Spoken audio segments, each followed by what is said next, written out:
This is a new perfume from Hermes, and this is from the Garden Collection, and this is called Un Jardin sous la Mer.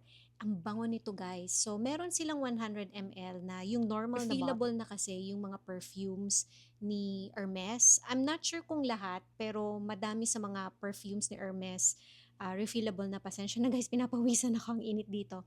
So, hindi ko na binili yung 100 ml. That's around parang 11,000 plus. And ito, yung refill na bottle niya, and this is 200 ml, and I bought it for 15,500 pesos. Parang ilo-launch pa lang nila itong refill na bottle niya. Bago siyang labas, ang bango niya guys. I will do a separate review nito. Kaya ko siya nagustuhan. Yung the usual na mabangong scent ng Garden Collection. Sa unang spray, amoy para siyang bagong planchang uniform. Ang linis niya. Pag medyo tumagal sa skin, medyo magiging parang sweet siya, pero still ang light, ang smooth, ang fresh. And even though udi toilet siya, ang lakas niya sa skin ko guys. Ililipat ko na lang siya sa maliit na spray bottle para magamit ko siya.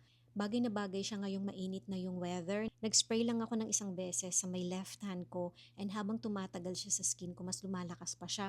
And amoy na amoy siya sa akin guys. I-try nyo guys, amuyin nyo to sa store. I think parang nagkakaubusan na rin yata yung stocks nila.